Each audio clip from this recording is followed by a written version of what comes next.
बच्चों, आज अपन differential equation of first order but not of first degree, एक मतलब ऐसा अवकल समीकरण जो क्या है प्रथम कोटि का हो, लेकिन उसकी घात क्या है, प्रथम घात न होकर के हायर घात भी हो सकती है, उसकी हायर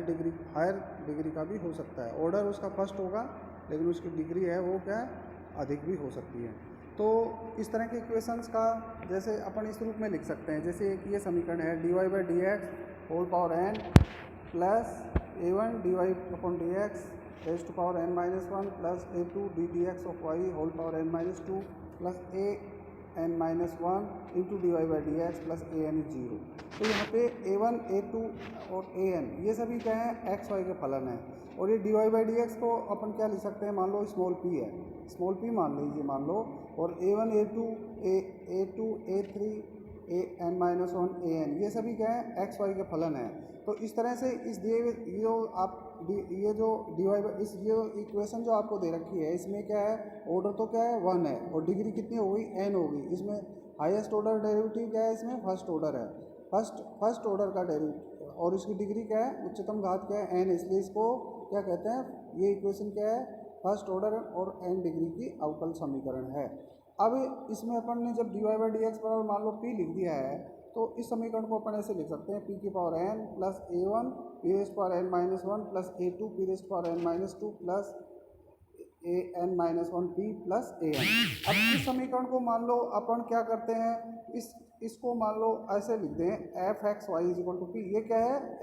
ये क्या फलन है, एक्स वाई और पी का फलन है। तो इस समीकरण को अपन ऐसे लिख देते हैं, f x y p is equal to 0। तो ये जो दी हुई समीकरण है, इस समीकरण को मान लीजिए अपन इसके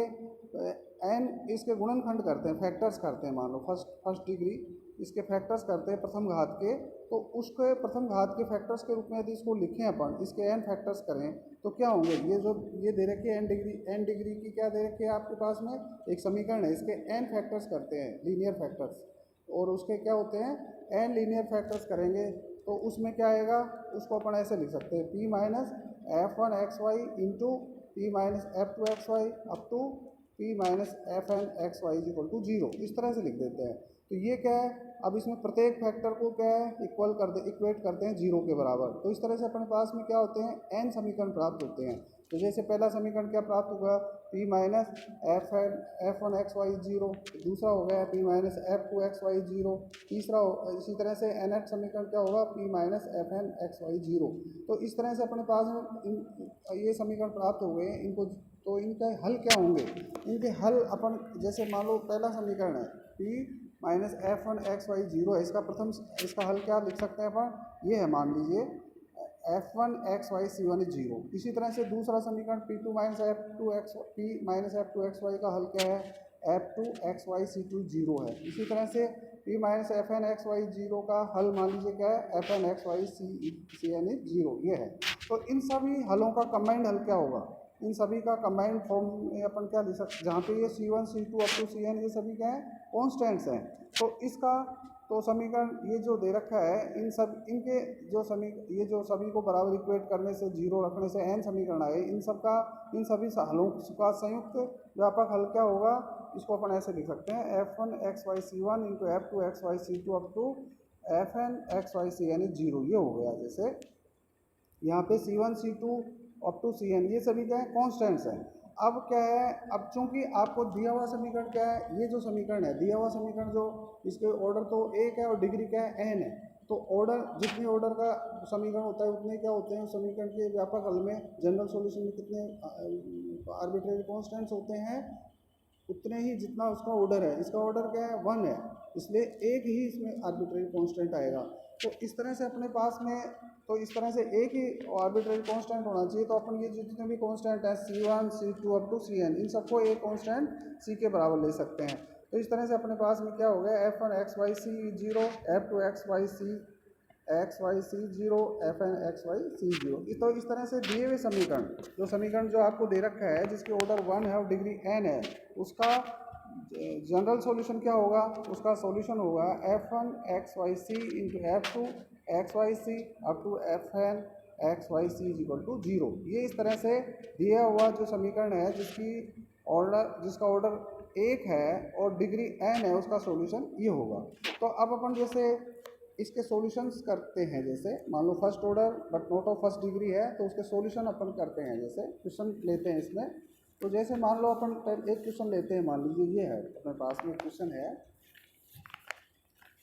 ये क्वेश्चन दिया आपने, जैसे ये अपने पास में क्वेश्चन दे रखा है एफ ये क्वेश्चन नंबर 1 है, जैसे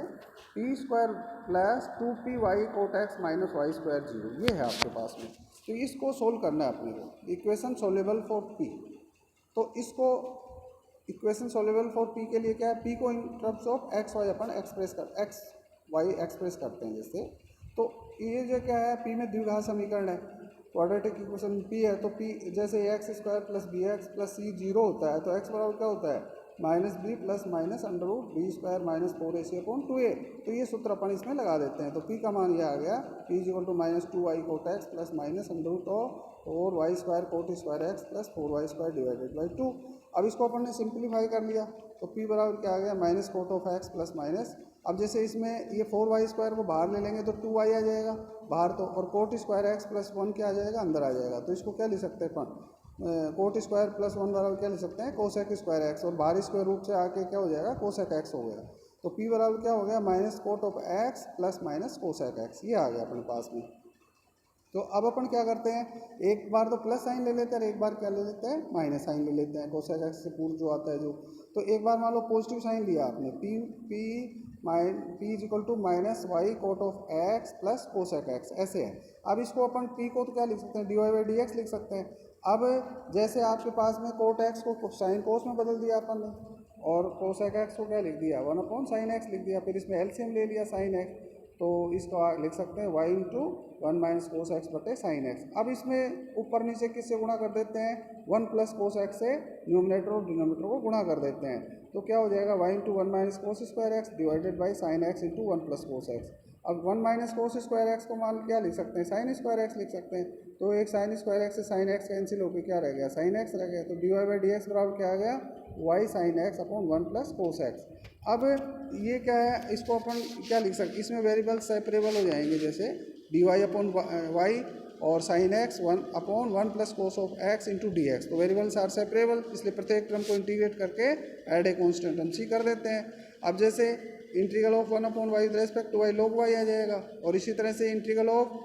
ये है जैसे अपने पास sine x upon 1 plus cos x d x, इसका निकालने के लिए क्या करते हैं 1 प्लस कोस एक्स बराबर टी रख देते हैं, तो minus sine x d x बराबर डी टी आ जाएगा, तो साइन एक्स डी एक्स बराबर माइनस डी टी, और 1 प्लस कोस एक्स बराबर टी रख दिया, तो minus 1 upon t with respect to t का क्या आ जाएगा माइनस लॉग ऑफ टी आ गया, और टी बराबर 1 प्लस कोस एक्स रख दिया। तो इस तरह से अपने पास में क्या आ जाएगा लॉग ऑफ वाई बराबर minus log of 1 plus cos x plus log of c, या लॉग ऑफ वाई बराबर क्या आ जाएगा log of m plus log of m minus log of n बराबर क्या होता है log of m by n आता है, तो उस रूप में इसको उस रिजल्ट को अप्लाई कर देंगे, तो लॉग ऑफ वाई बराबर log of C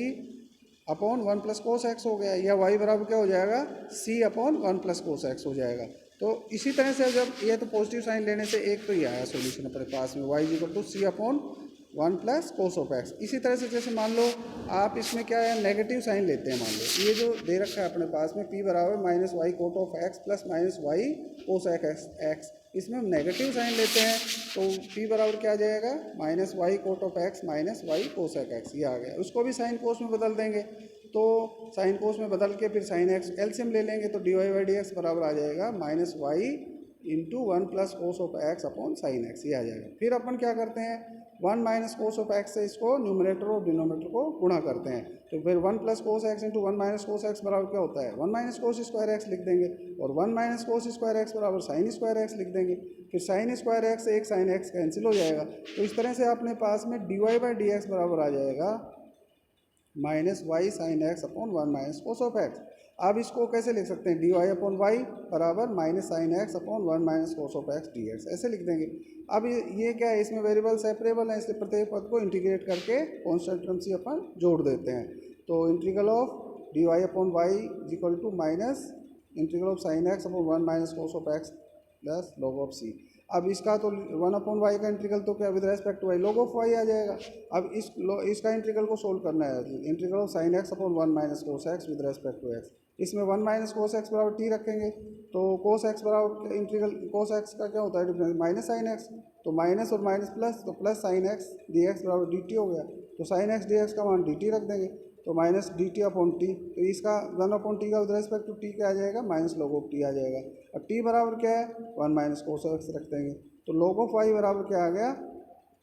log of c minus log of 1 minus cos of x. तो log ऑफ वाई फिर वही log of m minus log of n वाला log of m by n लिख देंगे, फिर log of y बराबर क्या आ गया log of c upon 1 minus cos of x, या वाई बराबर क्या आ गया c upon 1 minus cos of x. तो एक तो आ गया अपने पास में वाई बराबर, जब पॉजिटिव साइन लेते हैं तो वाई बराबर आ गया c upon 1 plus cos of x, और एक क्या आ गया वाई बराबर c upon 1 minus cos of x. तो ये समय इनका जो कंबाइंड जो फॉर्म होगा,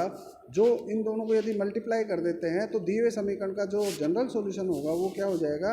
Y minus c upon 1 plus cos of x into y minus c upon 1 minus cos of x equal to 0। ये दिए हुए समीकरण का क्या कहलाएगा जनरल सॉल्यूशन कहलाएगा। इसी तरह से जैसे मान लो अपन जैसे और सॉल्यूशन करना चाहें, जैसे मान लीजिए अपने पास में ये सवाल है p square minus 7p plus 12 equal to 0। तो ये क्या है पी में क्या है क्वाड्रेटिक इक्वेशन है, तो पी में क्वाड्रेटिक है तो इसके जैसे अपन गुणनखंड कर लेते हैं, P minus 3 into P minus 4 बराबर 0 हो गया। अब इसको प्रत्येक को बराबर कर देते हैं 0 के, तो पी माइनस 3 0 करेंगे और इसी तरह से पी माइनस 4 0 करेंगे। जब पी माइनस 3 0 करेंगे और पी का मान क्या होता है d y by d x होता है, तो ये रख देंगे तो d y by d x बराबर 3 हो गया, या डी वाई बराबर 3 इंटू डी एक्स हो गया। अब इसको प्रत्येक पद को इंटीग्रेट करके कॉन्स्टेंट टर्म जोड़ देंगे तो वाई बराबर क्या आएगा 3x प्लस सी। इसी तरह से पी माइनस 4 बराबर 0 करेंगे तो पी बराबर d y by d x रख देंगे, तो d y is equal to 4 into d x, तो क्या हो जाएगा y is equal to 4x plus c हो गया। तो इस तरह से दो जो अपने पास सॉल्यूशन आए y बराबर 3x प्लस सी ई 0, और दूसरा क्या तो इसको लिख सकते हैं y माइनस 3x माइनस सी 0, और y बराबर 4x प्लस सी 0 से क्या लिख सकते हैं y माइनस 4x माइनस सी 0। तो इस तरह से दिए हुए समीकरण का जो कंबाइंड सॉल्यूशन होगा वो हो जाएगा y minus 3x minus c into y minus 4x minus c equal to 0। इस तरह से अपन क्या कर सकते हैं दिए हुए समीकरण जो भी आपका जो समीकरण जो दे रखा है solvable for P equation solvable for P method से उसको अपन उसको सोल्व कर सकते हैं। Thank you.